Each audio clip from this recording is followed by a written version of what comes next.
오직 예수님 사랑하고 축복합니다. 천국과 지옥에 대한 설교를 들은 한 성도님이 예배를 마치고 난 후에 목사님을 찾아와서 물었습니다. 천국이 있다고 그러시는데, 지옥이 있다고 그러는데 도대체 지옥은 어디 있습니까? 라는 질문을 합니다. 그리고 그는 자기 나름대로 지옥을 찾아보려고 만원경을 가지고 살펴봤다는 거예요. 그래서 목사님에게 내가 지옥을 찾아보기 위해서 만원경을 가지고 온 우주를 다 살펴봤다 이 말이에요. 살펴봤는데도 그냥 텅 빈 공간뿐이지 지옥을 못 찾았다 그 말입니다. 그러니까 뭘 얘기하려고 하는 거죠? 지옥은 없다라는 이야기를 하려고 하는 것이겠죠. 그 이야기를 듣고 목사님은 그 성도에게 지혜롭게 답을 합니다. 성도님, 지옥이 어디 있는지 정확하게 말씀드리겠습니다. 그리고 이렇게 이야기를 했대요. 같이 한번 따라해 보십시오. 예수 그리스도 없이 인생을 사는 것이 지옥입니다. 이렇게 얘기를 했다고 합니다. 글쎄요, 저는 요즘 누가 보내는 것도 또 제가 설교를 듣는 것도 거진 천국 지옥에 대한 이야기를 많이 듣습니다. 지금 속된 말로 말하면 듣고 싶지 않는, 지겨운 거죠. 여러분들은 지겹지 않습니까? 천국 지옥 얘기 그만했으면 하는. 지옥이 어디 있느냐? 예수님과 함께 사는 삶입니다. 천국이 있음도 지옥이 있음도 분명한 이유가 있는 것입니다. 지난주에 왜 감옥이 필요했느냐? 죄인들 때문이라는 얘기를 했어요. 꼭 지옥을 알려줘야만 지옥이 있음을 인정한다는 얘기는, 감옥이 분명히 죄인들 때문에 존재하는데 그것을 믿지 않는 것과 같다는 말입니다. 그래서 제가 지난주에 도마 이야기를 말씀드렸습니다. 왜 도마는 무지하고 어리석은 행동을 했느냐 그 말이에요. 내가 부활하신 예수님의 그 손과 옆구리를 놓아봐야 믿느냐. 제가 이 이야기를 하면서 여러분들 집에 가서 한번 성경을 읽으라고 말씀드렸습니다.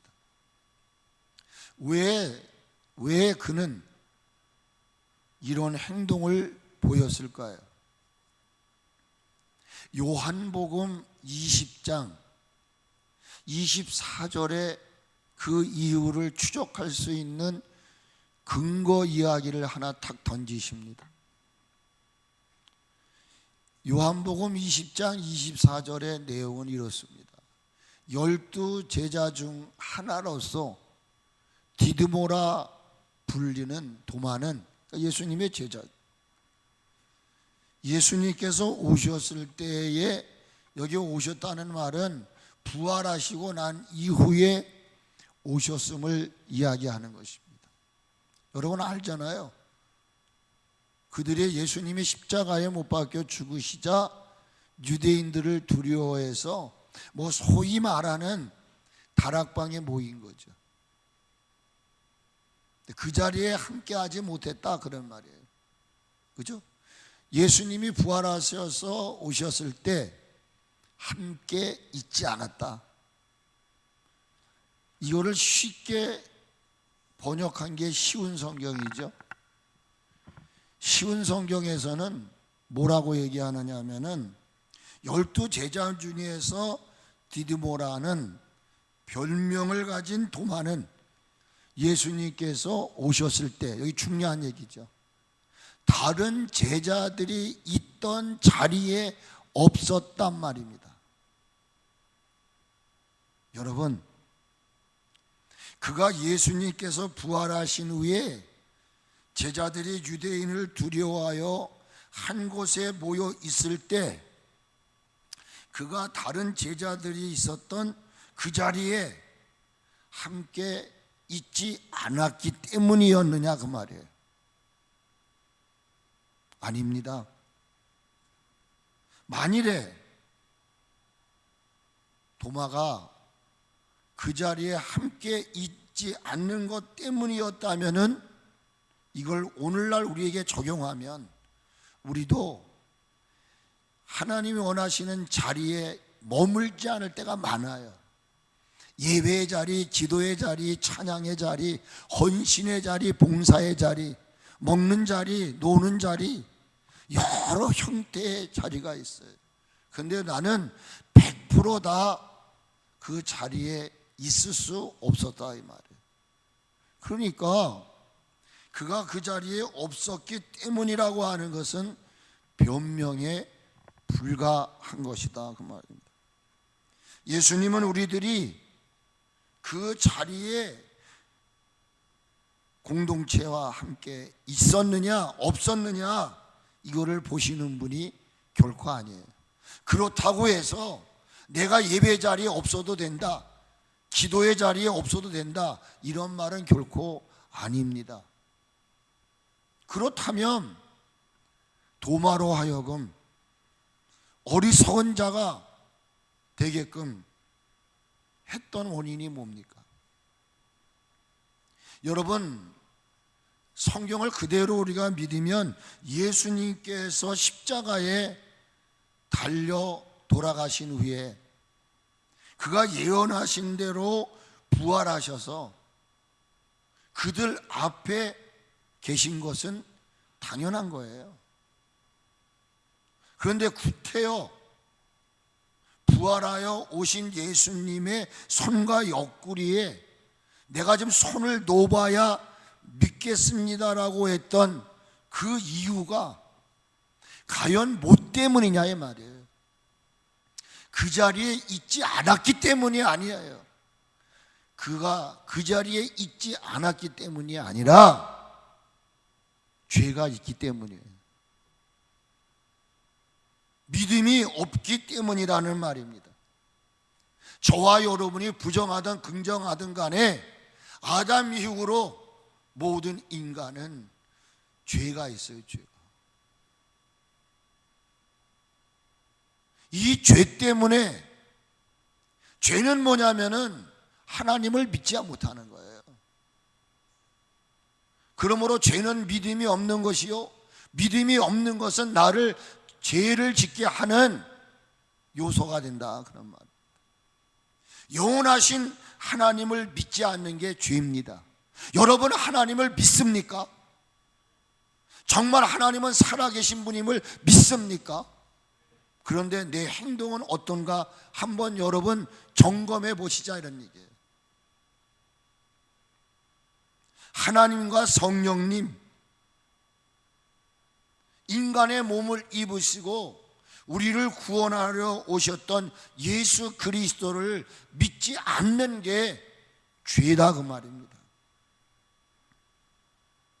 그렇기 때문에 죄를 짓게 되면 회개하지 않으면 목사라도 할 수 없어요. 지옥을 갈 수밖에 없다는 것입니다. 죄라고 하는 정체는 우리들의 지각, 다시 말하면 알아서 깨닫는 것, 세상을 보고 지금이 어느 때구나 알아서 깨닫는 것, 또는 그런 능력을 흐리게 하는 하나님의 존재에 대해서. 그러니까 뭘 얘기하는 거예요? 지각이 없단 말이에요.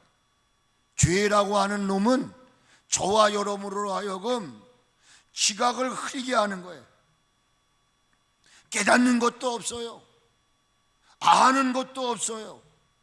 그런데 나는 하나님을 믿는다고 말은 해요.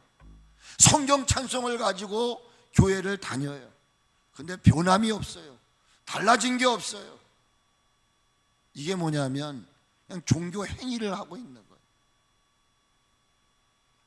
하나님의 존재에 대해 알지도 인정하지도 못하기 때문에 죄를 짓는 것입니다. 죄를 서슴지 않고 범하는 이유는 바로 그것이란 말입니다. 여러분, 하나님이 내 눈에 보이지 않는다고, 내가 손으로 잡을 수 없다고, 하나님은 없다라고 말할 수 없다는 얘기예요. 여러분, 로마서 1장을 보게 되면 이런 내용의 말씀이 있어요. 창세로부터라는 말은 이 세상이 시작되면서부터 하나님의 영원하신 능력, 그리고 신성, 하나님의 존재와 신성이 하나님이 만드신 만물을 통해 분명히 조명됐다는 거예요. 그러니까 우리의 조상들, 예수님을 믿으라는 사람이 없었어요. 예수님을 전한 사람이 없었어요. 근데 그가 죽었는데 과연 그가 구원을 받았느냐 말할 때 전하는 사람이 없으니까. 그런데 여러분, 그는 지옥 간다는 말입니다. 왜 그렇습니까? 전하는 이가 없을지라도 로마서 1장에서 이야기한 대로 20절의 말씀이 그거예요. 하나님의 영원하신 능력과 신성이 하나님이 만드신 만물을 통해서 계시됐다는 겁니다. 그래서 하나님을 믿지 않는 사람들도 기우제를 들여서 비가 내리기를 요망하는 사람들이 있어요. 그러나 하나님, 비를 좀 내려주세요. 믿지 않는 이들도 만물을 통해서 하나님의 존재를 알 수 있게 하셨다, 그 말입니다.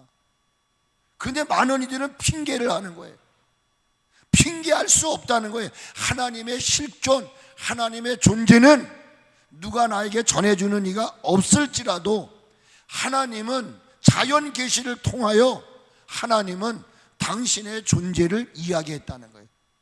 그런데 하나님을 핑계대는 거예요. 하나님이 어디 있느냐고. 근데 그 로마서 1장을 쭉 읽어내려가다 보면은 하나님을 알되 하나님 앞에 영원하게도 감사치도 않는다. 하나님을 전하라고 알았어요.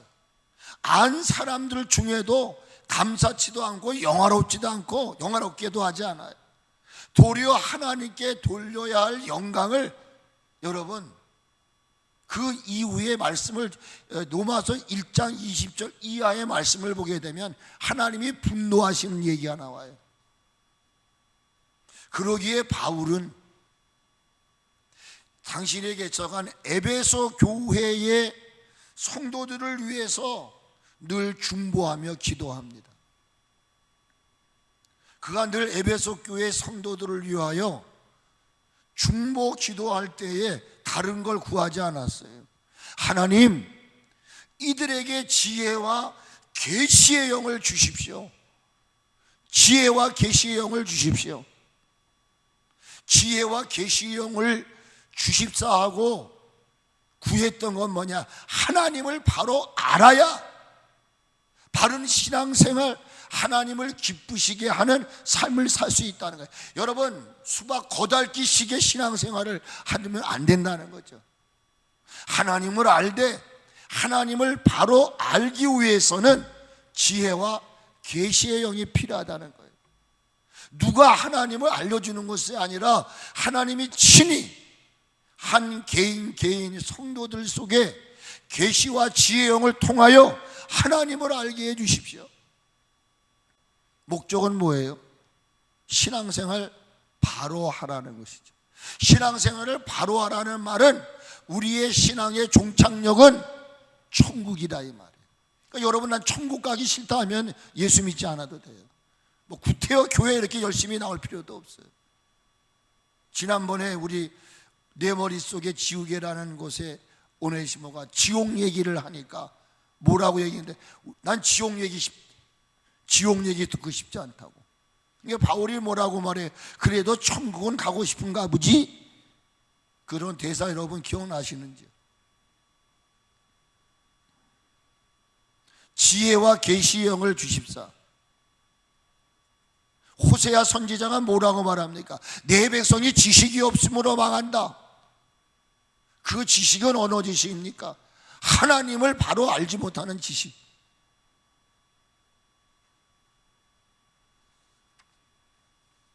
믿음이 지니고 있는 능력이 뭡니까?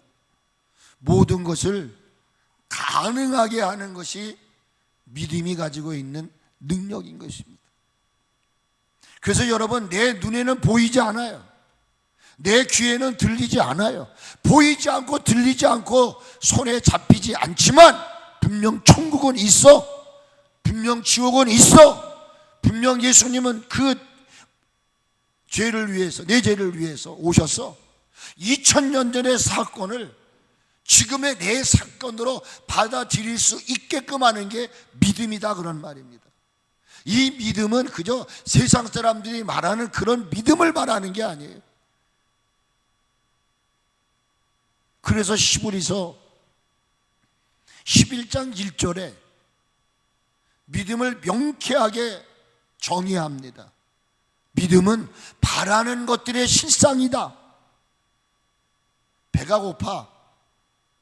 그런데 이 배고픈 아이가 학교를 끝내고 집으로 갈 때 마음속에 그립니다. 엄마가 나를 위해서 맛있는 밥을 차려놨을 거야. 그가 바라는 대로 집에 가보니까 식탁에 자기를 위한 만찬이 준비되어 있는 거예요. 믿음은 바라는 것들의 실상이라, 여러분, 내가 죄가 없어야 천국을 갈 수 있다 믿는 대로 뇌가 작동을 하는 거예요. 믿음이라는 것은 바라는 것들의 실상이요, 눈으로 보이지는 않지만 분명히 있으니까 논하는 거 아니에요. 쉬운 성경에서는 믿음은 우리가 바라는 것들에 대해서 확신하는 것입니다. 여러분, 지옥이 있고 천국이 있고, 여러분, 이 세상 마지막이 있음을 확신할 수 있기를 주님의 이름으로 축복합니다. 또 보이지 않지만 그것이 사실임을 알게 하는 게 믿음이 지니고 있는 능력이라는 것입니다. 어리석고 무지한 우리들이 하나님의 그 놀라운 말씀을 믿어요. 믿고 주의를 지키고 11조를 드리고 여러분 새벽을 깨우는 거예요. 그게 여러분의 지식이나 능력이 아니에요. 내가 이렇게 세상 사람들이 볼 때, 야, 저 사람 위대하구나. 여러분 보십시오. 새벽을 깨워서 주님 앞에 나와서 기도한다는 거 쉽지 않은 겁니다. 내가 안 하니까 그거 아무것도 아닌 것 같지만 그렇지 않아요. 그 어려운 생활고 속에서도 하나님 앞에 내가 한 달에 10의 1을 바친다. 어떤 일은 11조 없는 생활을 해요. 권사님들 중에도, 집사님들 중에도 11조 없는 생활을 해요. 분명히 수입을 받았음에도 안 해요. 이게 믿음이 없다는 겁니다. 그런데 여러분 보십시오. 똑같은 사람인데도요, 어떤 사람은 하고 어떤 사람은 안 한다 할 때 무엇이 차이냐 이 말이야. 세상적인 믿음을 가진 사람도 여러분 위험한 것에 안 가는 거예요. 하나님이 주시는 믿음, 그 믿음이 있는 사람은 따지질 않아요. 아, 주의를 지키는 거구나, 기도하는 거구나, 내가 예물을 드려야 되는 거구나, 이걸 꼭 드려라, 예배를 드려라, 아니에요. 본능적으로 믿음을 가진 사람, 하나님의 믿음을 선물로 받은 사람들은, 제가 빌레몬서에서 너의 선한 행위가 억지가 되지 아니하고 자의가 되게 하려고.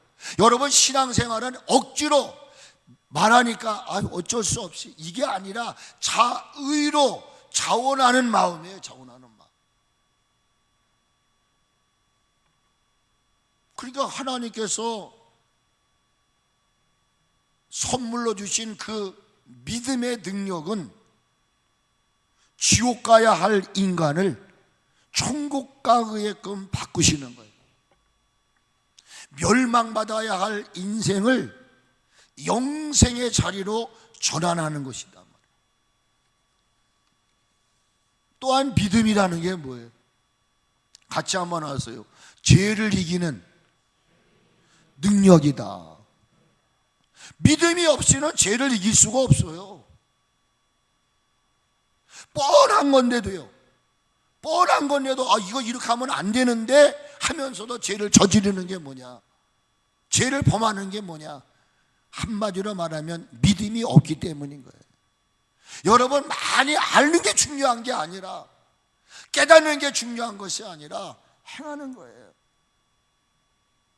그러기에 연약하고 어리석은, 한치 앞을 내다볼 수 없는 우리들에게 주신 선물 중에 가장 큰 선물이 있다고 한다면 저는 믿음이라고 생각합니다. 그 믿음이 저에게 적용을 합니다. 저는 내 주먹 믿으라, 내 마음 믿으라, 예수 필요 없다, 그렇게 살았어요.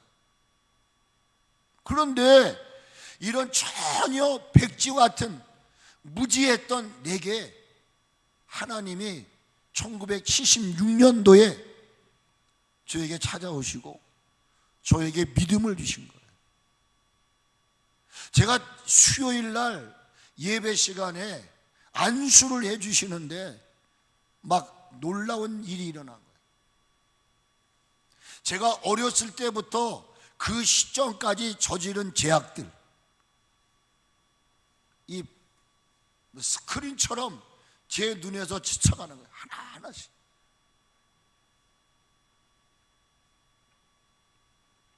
그리고 그날 제가 기억하는 것은, 예배가 오후 7시 30분에 예배가 끝난 걸로 알고 있는데 새벽 4시 반까지 울기를 시작했어요. 울었던 내용의 핵심은 뭐냐? 나는 죄인이었다는 거. 내가 어렸을 때부터 그 시점까지 정말 우호적죠. 이루 말할 수 없는 그 소용돌이 속에 내가 살고 있더라고요.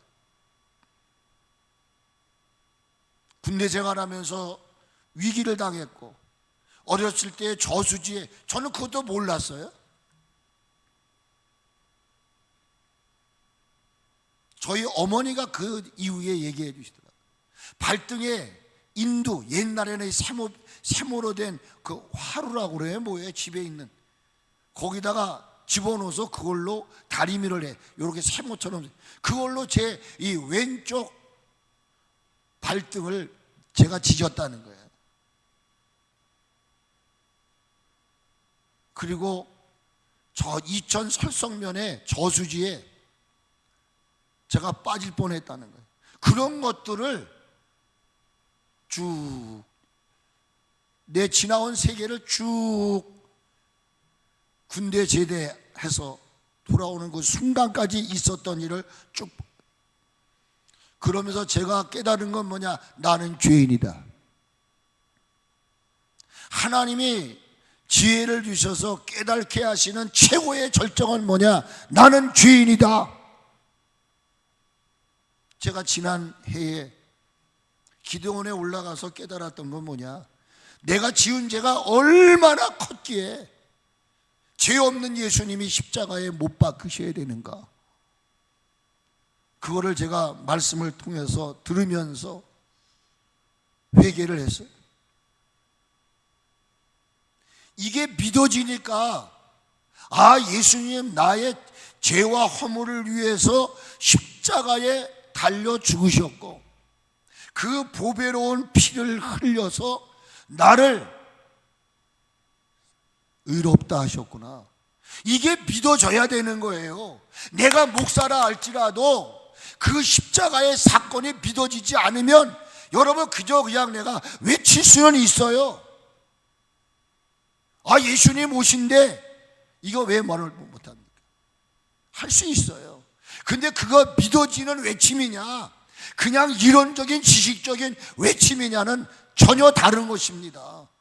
코끼리를 본 사람과 그것을 이야기를 듣고 코끼리는 기둥 같더라, 나팔 같더라 말하는 것과는 전혀 다르다, 그런 말입니다. 하나님의 주시는 믿음은 내가 대학을 나왔느냐, 내가 공부를 얼마나 했느냐 해서 얻어지는 게 아니라 거저 주시는 은혜가 믿음이라는 거예요. 그 믿음은 나는 죄인이고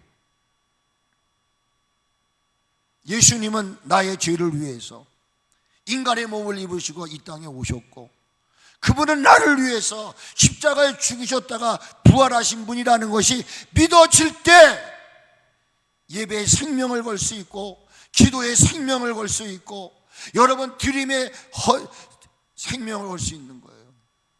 근데 이게 믿어지지 않으니까 어떤 거는 믿어지고 어떤 거는 믿어지지 않는 건, 이건 부분적인 것은 받아들일 수가 없는 거예요. 저는 그렇게 배웠고 그렇게 지금까지 알고 있어요. 그래서 여러분, 수많은 선교사들이 우리나라에 얼마나 많은 선교사들이 들어왔습니다. 그 바다고문 속에서, 사자굴 속에서 고난의 발자취를 따라가는 거예요. 주저하지 않습니다.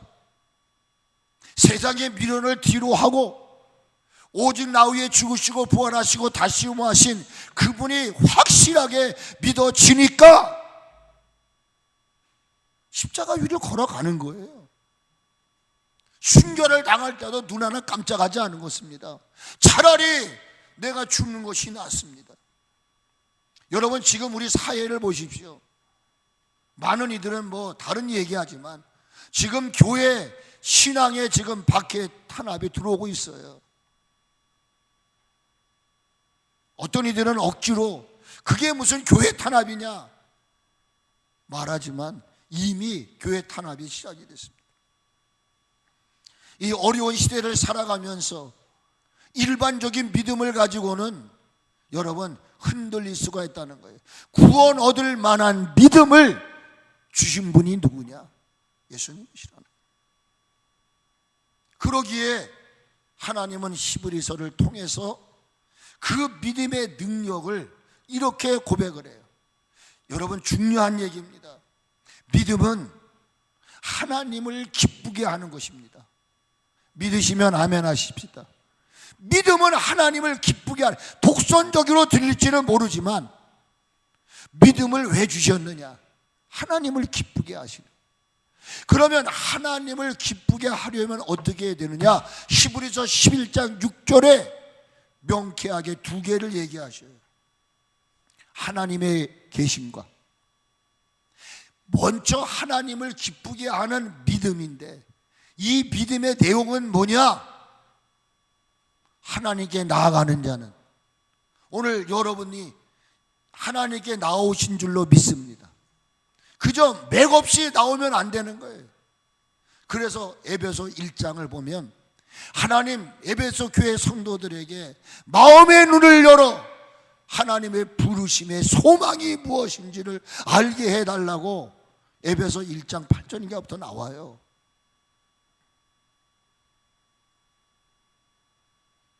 무엇을 말하려고 하는 것입니까? 믿음은 여러분들을 이 자리에 나오게 하시는 거예요.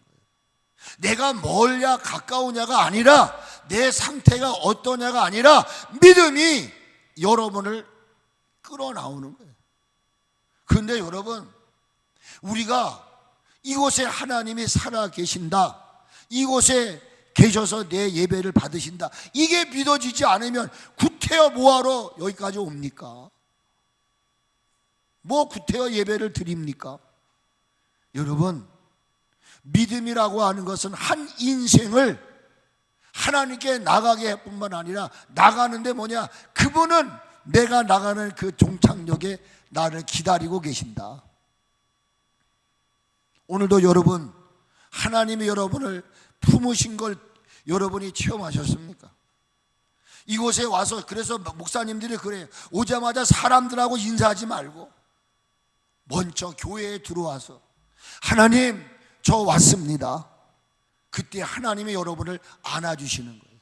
이거 지금 이런 얘기를 하면 그게 무슨 구시대 얘기를 하느냐 라고 말할지 몰라. 먼저 믿음은 뭐냐? 하나님께 나아가는 자로 하여금 내가 머무는 그곳에 하나님은 존재하신다. 오늘도 이곳에 하나님 없는 예배를 드리는 게 아니에요. 하나님이 오늘 우리 예배를 받아주시는 줄로 믿습니다. 아멘. 두 번째는 뭡니까? 하나님을 찾는 자들, 중요한 단어가 뭐예요? 하나님이 주신 믿음을 찾는 거예요. 찾지 않는 자는 핑계만 됩니다. 핑계. 찾는 자는 얻습니다. 핑계하는 자는 얻을 수가 없어요. 믿음은 뭐냐? 나로 하여금 생명을 찾는 거예요. 해소할 길을 찾는 거예요. 그런데 그 찾는 자들에게 하나님은 어떻게 하시는 겁니까? 상 주시는 이심을 믿으라는 것입니다. 오늘도 여러분이 이 중요한 단어, 믿음은 뭐냐? 나로 하여금 하나님이 반드시 살아계신 것을 믿고, 그리고 그 하나님을 찾아 예배하는 자들에게 선물을 주시는 분이다. 그 선물이 뭐예요? 평안인 줄로 믿습니다. 기쁨인 줄로 믿습니다. 그러기에 고린도 후서 13장 5절은 이렇게 묻고 있습니다. 너희는 믿음 안에 있는가? 고린도 교회 성도들을 향하여 외치십니다. 너희 자신을 시험하고 너희 자신을 확증하라. 그리스도께서 너희 안에 계신 줄을 너희가 알지 못하느냐? 내가 지금 이곳에 온 것이 아니라 내 안에 계시는 그분, 믿음의 주요 온전케 하신 그분이 나를 이곳에 머물게 하셨고, 이곳에서 그 주님을 만나게 하시고, 그 주님이 주시는 세상을 이기는 기쁨, 이걸 지금 오늘 주시고, 그래서 일주일 동안도 세상에 나가서 여러분 주눅들지 않고 하나님의 자녀들께 멋진 인생을 살게 하시려고 이 자리에 우리를 부르신 거예요. 이런 믿음이 있느냐는 거예요. 근데 이 마지막 부분에 너무나 가슴 아픈 이야기를 하세요. 하나님이 너희 안에 믿음의 주가, 네가 이곳에 온 것이 아니야. 하나님이 주신 그 믿음이 너를 이곳으로 이끌어냈어. 그게 누구냐? 예수 그리스도라. 마지막 여러분 한번 너희 안에 이 단어를 한번 같이 한번 읽어보세요. 시작. 너희 안에 계신 줄을 너희가 스스로 알지 못하느냐? 그렇지 않으면 너희는 버림받은 자다. 여러분, 주님은 버리시지 않으시는 분이에요. 고로 지금 내가 믿음 안에 거하지 않고 그저 주일날 됐으니까 오는 것이고 끝났으니까 가는 이런 게 아니라 정말 하나님 원하는 믿음의 삶 사시기를 바랍니다. 여러분, 도마가 자신을 위해 죽으시고 부활하신 예수님을 믿지 못한 것은 그가 다른 제자들과 더불어 그 자리에 있지 않았기 때문이 아니라 자신의 죄와 자신의 허물을 위해 죽으신 예수님을 믿지 못했기 때문이에요. 이걸 우리는 인정 안 하려고 그럽니다.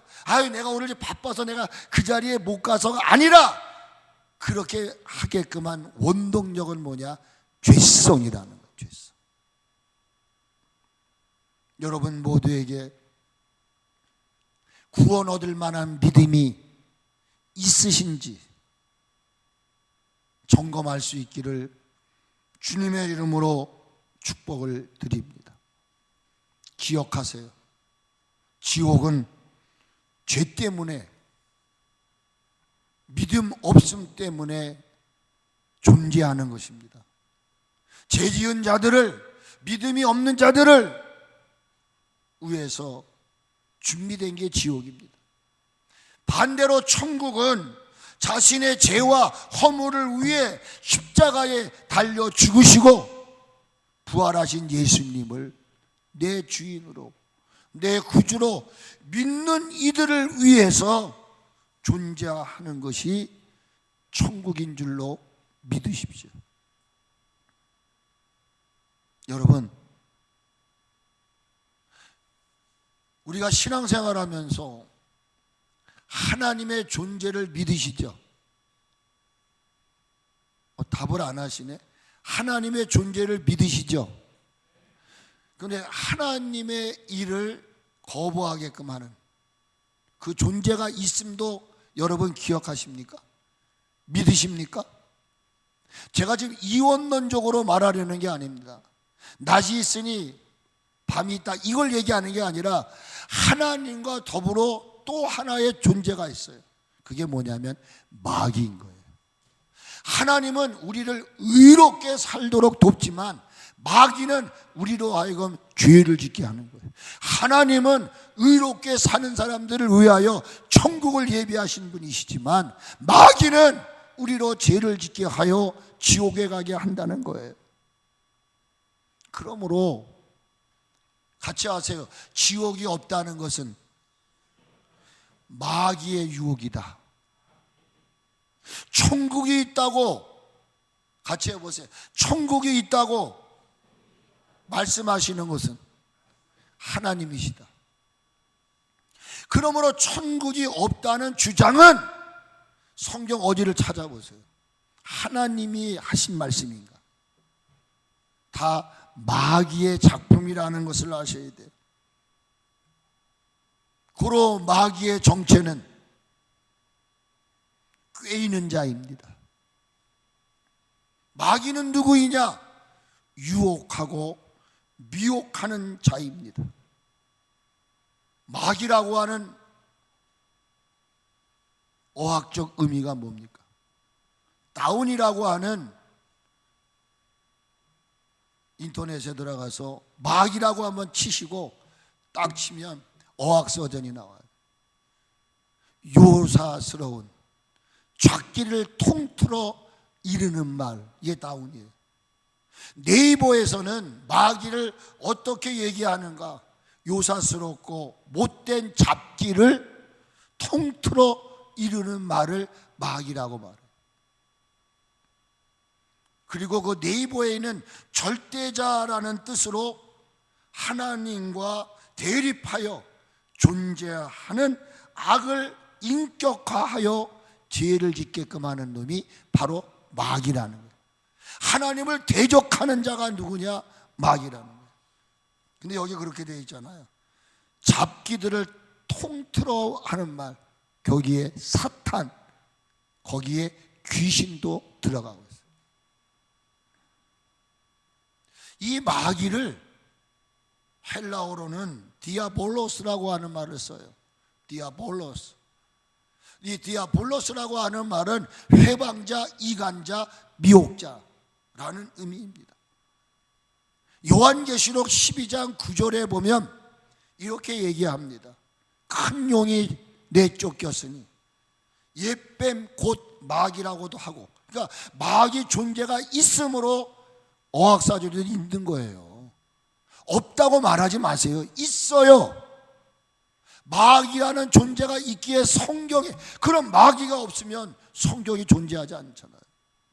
있다 이 말이에요. 그런데 이 마귀라고도 하고 사탄이라고도 하며 온 천하를 뭐하는 자라? 꿰는 자라 말이에요. 꿰는 자.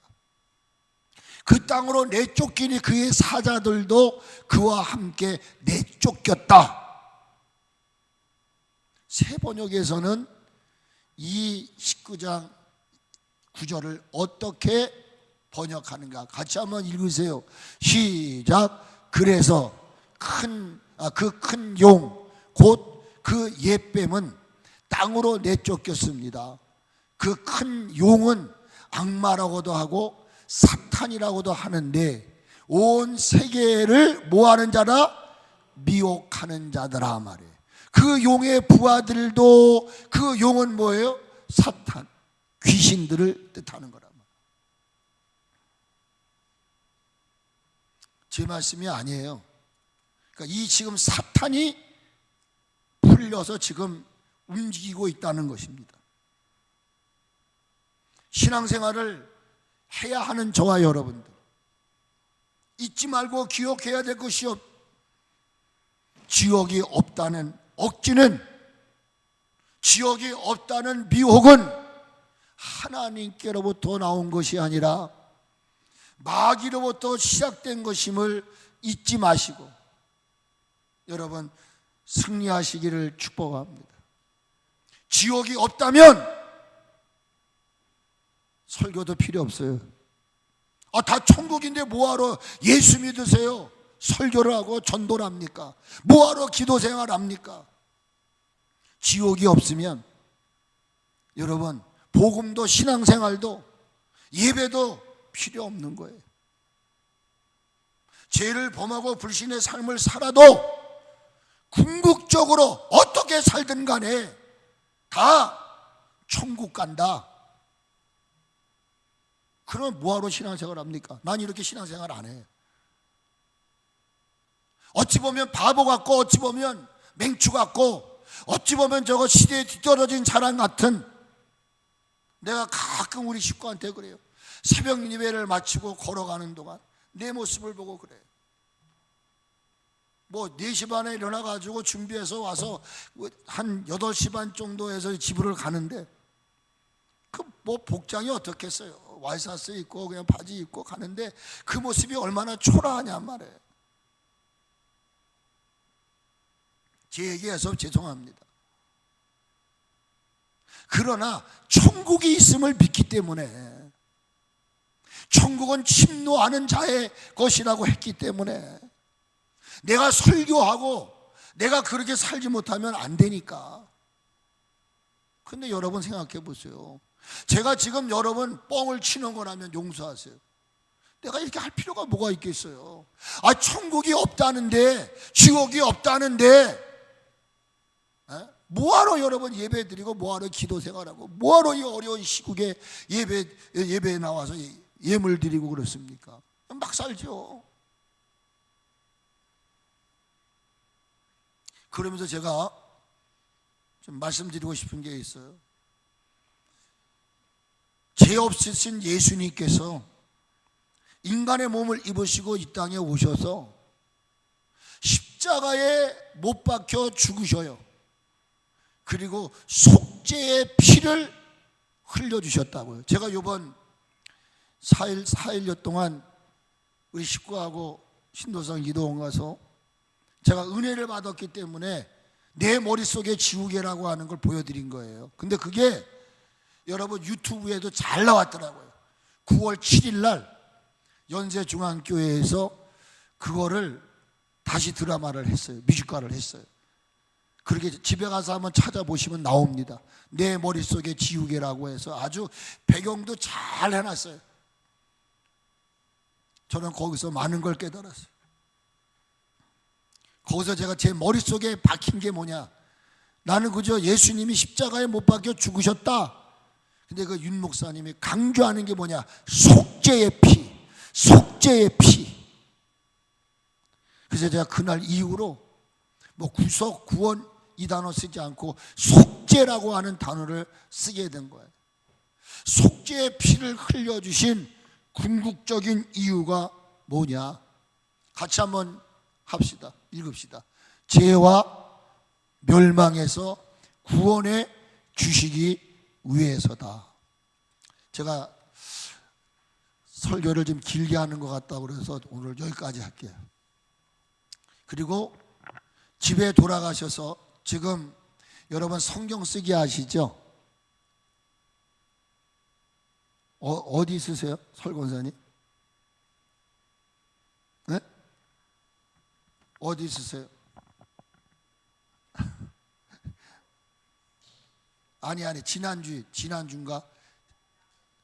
지지난주에 지났죠? 히브리 썼죠. 히브리서. 제가 다음 주는 히브리서를 다시 얘기합니다. 여기 중요한 것은 예수님 왜 우리를 위해 속죄의 피를 흘리셨는가? 죄와 멸망에서 구원하시기 위해서. 그럼 왜 속죄의 피가 존재했느냐? 이야기를 여러분들이 이해를 하셔야 돼요. 그래서 히브리서 8장, 9장 다시 얘기합니다. 히브리서 8장, 9장을 꼭 읽으세요. 제가 이거 오늘 다시 참 해놨다가 오늘 시간이 되면 다 하려고 그랬었는데, 그래서 성경을 좀 더 올려달라고 그랬어요. 그래서 집에 돌아가셔서 히브리서 8장, 히브리서 9장, 그 다음에 요한복음 1장을 읽으셔서 거의 연결되는 게 있어요. 왜 피가 필요했는가? 왜 피가 필요했는가? 그리고 왜 예수님은 인간의 몸을 입으시고 오셔서 죽으셨는가? 요한복음 1장에 그 답을 하고 있어요. 오늘 그거를 여러분이 집에 가셔서 요한복음 1장, 그 다음에 히브리서 8장, 히브리서 9장 읽으시고 다음 주 말씀을 듣도록 합니다.